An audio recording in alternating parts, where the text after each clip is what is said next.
The world watched in astonishment as news broke on December 8, 2024. Damascus, the long-embattled capital of Syria, had fallen. After 13 years of brutal civil war, Bashar al-Assad's iron grip on power had finally been pried loose. The swift advance of opposition forces capturing strategic cities like Aleppo and Hama culminated in this historic moment. The capture of the Mezeh airbase, a symbol of Assad's military might, further signaled the regime's crumbling authority. The speed at which Assad's regime unraveled shocked many international observers. For years, Assad had managed to cling to power, defying predictions of his imminent downfall.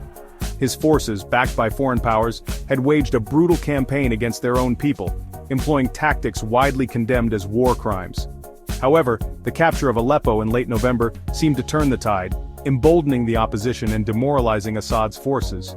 The government's response to the opposition's advances was a mix of defiance and desperation. While Prime Minister Mohammad Ghazi al-Jalali expressed a willingness to transfer power to a transitional government, the whereabouts of Assad himself remained unknown.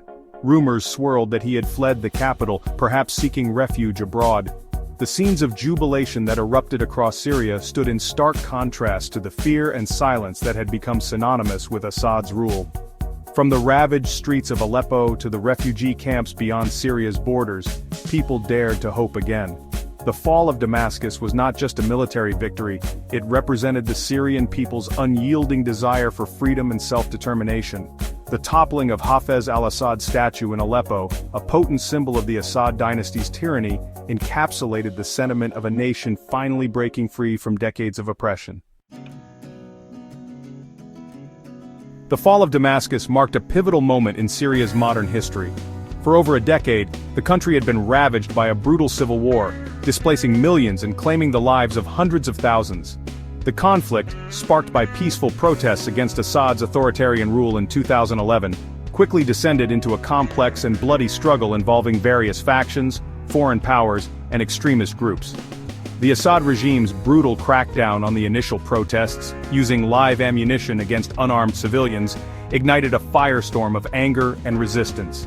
What began as calls for democratic reforms quickly morphed into a full-fledged armed rebellion. The conflict drew in regional and global powers, each with their own agendas, further complicating the situation on the ground. Throughout the years, the Syrian people endured unimaginable suffering.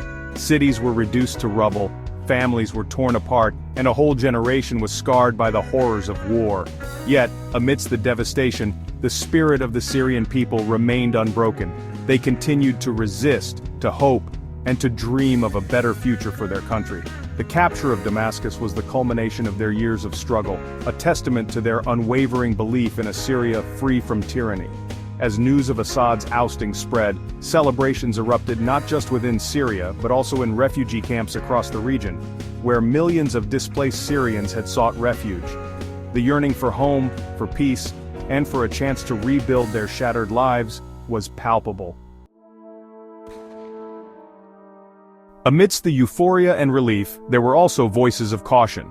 The international community, while welcoming the end of Assad's reign, expressed concern over the potential for further instability and violence.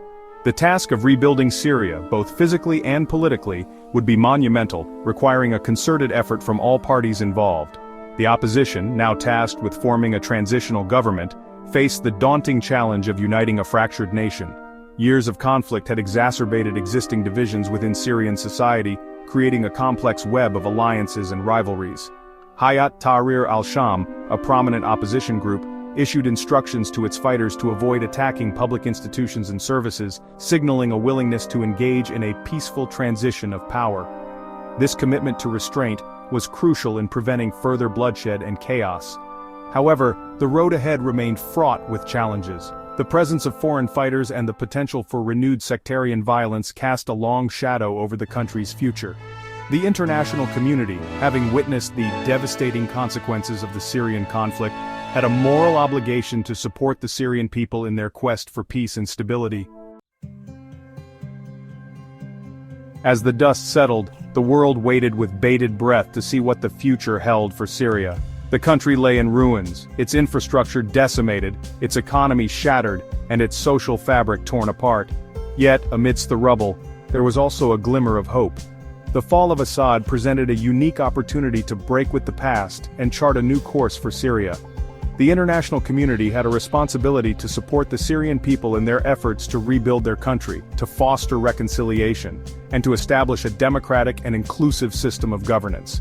This would require a long-term commitment to providing humanitarian aid, promoting economic recovery, and fostering political dialogue. The road ahead would be long and arduous, but the Syrian people, having endured so much, deserved a chance to live in peace and dignity. The international community had a moral imperative to stand with them in their hour of need, to help them heal the wounds of the past, and to build a brighter future for generations to come. The fall of Assad was not the end of Syria's story, but rather the beginning of a new chapter, one filled with both challenges and opportunities.